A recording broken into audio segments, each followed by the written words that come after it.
नमस्कार किसान साथियों, स्वागत है आपका अपने YouTube चैनल खेती और ज़िंदगी में। जैसा कि इस साल 2025-26 में मक्का का सीज़न निकल चुका है और यह मक्का का सीज़न बहुत ही ज़्यादा उतार चढ़ाव वाला सीज़न रहा है। तो इस वीडियो में मैं आपको बताऊंगा कि 2025-26 में जो मैंने मक्का की फसल लगाई थी उसमें मेरा कितना खर्चा आया है और उसमें मुझे कितना प्रॉफिट मिला है। इस सब की जानकारी आज डिटेल में हम इस वीडियो में प्राप्त करेंगे। तो चलिए शुरू करते हैं। सबसे पहले बात करते हैं हम लेखा जोखे की, मोटा माटी लेखा जोखा। मैंने करीब 12 एकड़ ज़मीन में मक्का लगाया था और उसका उत्पादन करीब 192 कुंटल हुआ, जो कि लगभग 16 कुंटल प्रति एकड़ के हिसाब में आता है। हालांकि इस बार जिस हिसाब से हमारे यहाँ पे बारिश हुई थी, मुझे लग नहीं रहा था कि मक्का की फसल बचेगी, परंतु प्रकृति और भगवान की कृपा है कि मक्के की फसल बच गई और करीब 16 कुंटल प्रति एकड़ का उसने उत्पादन दिया। तो अब हम पहले लागत की बात करते हैं। लागत में हमारी सबसे पहले लागत आती खेत तैयारी और बीज की। देखिए, खेत तैयारी में मेरे पास घर के कृषि उपकरण हैं, इसलिए इसकी लागत थोड़ी कम है। यदि आप किराए से चलवाते हैं तो हो सकता है इसकी लागत ज़्यादा हो। जैसे जुताई में मुझे करीब 3,000 रुपये का डीजल का खर्चा आया, रोटावेटर में 48 रुपये का डीजल का खर्चा आया और बुआई में 25 रुपये डीजल का खर्चा आया। तो मेरा टोटल खेत की तैयारी में खर्चा था 10,300 रुपये। और मक्का का बीज मैंने डेकाल 9126 मक्का मई में ही लेके रख लिया था, जिसके कारण मुझे जो मक्के के सही रेट हैं वही मिले थे 1900 रुपये। कुछ लोगों ने तो मक्के 2200 से 2400 रुपये में भी ख़रीदा है। और तो मेरा मक्का बीज का जो खर्चा था वो आया था 36,100 रुपये। तो टोटल मेरा खर्चा हो गया था खेत तैयारी और बीज का 46,400 रुपये। अब हम दूसरी लागत की बात करते हैं। खेत तैयारी और बीज के बाद दूसरी सबसे बड़ी लागत होती है, वह होती है खाद और खरपतवार नाशक की। तो देखिए, मैंने 12 एकड़ मक्के की फसल में बुआई के समय 8 बोरी DAP का उपयोग किया था, और जो कि 1400 रुपये बोरी के हिसाब से मैंने जोड़ी। वो इसलिए क्योंकि 1350 रुपये बोरी हमें सरकारी सोसाइटी से मिलती है, परंतु उसकी लोडिंग अनलोडिंग और घर तक उसके परिवहन में कुल खर्चा 1400 रुपये के करीब आ ही जाता है, इसलिए मैंने यहाँ से 1400 रुपये जोड़े। यूरिया 33 बोरी अगेन हमें 370 की मिलती, परंतु घर तक लाने में लगभग 300 रुपये का खर्चा आ जाता है। खरपतवार नाशक मैंने लाउडिस की खरपतवार नाशक डलवाई थी, तो 2450 रुपये का एक पैकेट आता था, जो 2 एकड़ में आराम से हो जाता था। ह्यूमिक एसिड मैंने 12 एकड़ में 11 पैकेट ह्यूमिक एसिड डलवाया था। हालांकि 12 एकड़ में 12 पैकेट डलवाने थे, परंतु मजदूरों के द्वारा खाद को कम ज़्यादा करने के कारण 11 पैकेट ही आया इसका खर्चा। फिर इसके बाद आता है हमारा जिंक सल्फेट। जिंक सल्फेट मैंने एरिस कंपनी का डलवाया था, जो कि काफ़ी अच्छा माना जाता है, और कंपनी की रिकमेंडेशन रहती है कि 1 एकड़ पे केवल 1 पैकेट 2 एकड़ में इसकी मात्रा पर्याप्त होती है, इसलिए मैंने 12 एकड़ में 6 पैकेट डलवाए थे, जो और 650 रुपये का एक पैकेट पड़ता था। ठीक है। और मैंने पोटास करीब 6 बोरी डलवाई थी 12 एकड़ में। हालांकि कुछ लोग 1 बोरी एकड़ की पोटास की मात्रा रिकमेंड करते हैं, परंतु मैंने ज़्यादा आवश्यकता नहीं समझी, इसलिए केवल 6 बोरी प्रति एकड़ की डलवाई है, और इसका खर्चा आ गया था 10,800 रुपये। तो मेरा टोटल खाद और खरपतवार नाशक का खर्चा आ गया था 54,900 रुपये। अब हम तीसरा खर्चे की बात करते हैं, जो कि बहुत ही महत्वपूर्ण खर्चा रहता है, वो आता है मजदूरी और कटाई का खर्चा। तो देखिए, जो मैंने खरपतवार नाशक का छिड़काव किया था उसमें मुझे 2 मजदूर लगे थे पंप तक पानी ले जाने के लिए, और 1 मजदूर लगा था जो पंप टांग रहा था। तो जो मजदूर पानी ढो रहे थे उनको मैंने प्रतिदिन 450 रुपये की मजदूरी दी थी, क्योंकि पानी ढोना एक बहुत ही मेहनती काम होता है। और जो मजदूर पंप टांगता है उसको 100 रुपये प्रति एकड़ के हिसाब से पैसे दिए जाते हैं। तो मेरा खरपतवार नाशक का स्प्रे का खर्चा आया था 3100 रुपये। इसके बाद जो खाद छिड़काव है, जिसको हम टॉप ड्रेसिंग भी बोलते हैं, उसमें मुझे लगे थे 5 मजदूर, 4 दिन का समय और 350 रुपये की मजदूरी लगी थी। 4 दिन इसलिए क्योंकि कभी बारिश हो जाती थी तो खाद नहीं डाल सकते थे। अब बारिश हो गई परंतु आपने मजदूर बुला लिए तो उनको मजदूरी तो देनी ही पड़ेगी। ऐसा तो है नहीं कि आपका काम नहीं हो तो आप उनको बिना पैसे दिए ही भगा दें। इससे वो अगले दिन आपके यहाँ पे काम करने के लिए नहीं आएंगे। तो देखो इसका खर्चा आया था मुझे 7,000 रुपये। अब देखो मक्के की कटाई और ढुलाई, तो देखो 6 मजदूर मेरे यहाँ खेत में काम कर रहे थे, उन्होंने टोटल 11 दिन लिए थे और प्रत्येक मजदूर की मजदूरी 350 रुपये प्रतिदिन के हिसाब से जोड़ी है। तो करीब 23,100 रुपये यहाँ पर मजदूरों की मजदूरी, कटाई और खेत से मक्का को जहाँ पर मक्का की थ्रेसरिंग होनी थी वहाँ तक ढुलाई के लिए 23,100 रुपये का खर्चा आया। यहाँ पे मैंने जो ढुलाई में ट्रैक्टर में डीजल खर्च होता है उसके पैसे नहीं जोड़े हैं।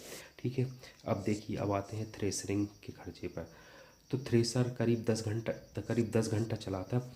चूँकि मेरे पास मक्के का थ्रेसर नहीं है तो मुझे किराए से चलवाना पड़ा था और उसका किराया रहता है 1,500 रुपये प्रति घंटे के हिसाब से।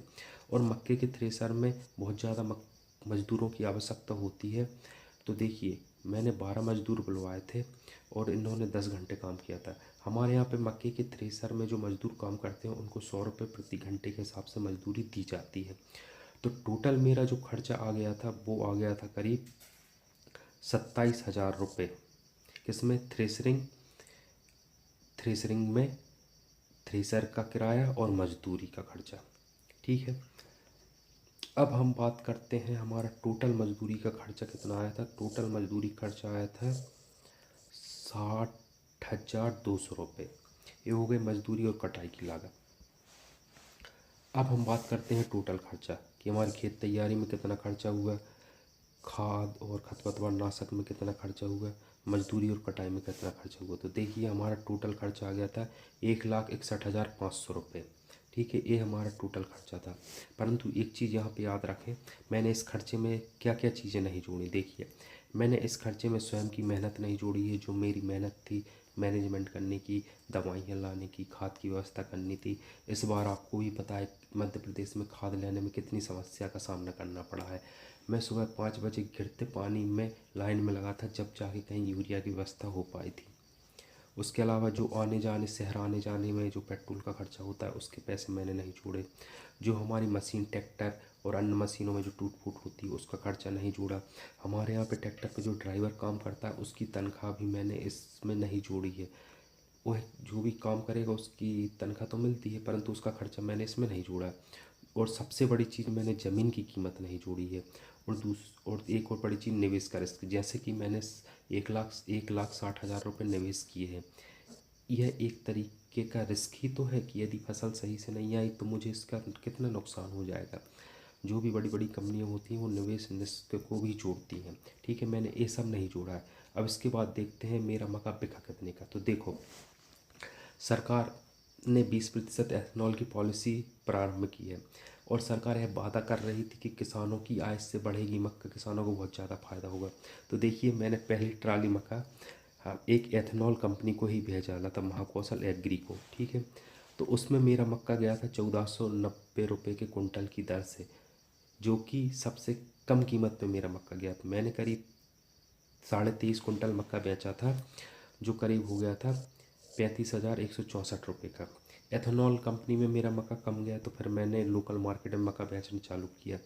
तो देखिए मैंने यहाँ पे एक बार मक्का बेचा, जब पहली बार कटाई करवाई तो मैंने बेचा करीब 70 कुंटल 1,600 रुपये के रेट से। ये गया था 1,12,000 रुपये की में। इसके बाद मैंने अभी कुछ दिन पहले बचे हुए मक्का की कटाई करवाई।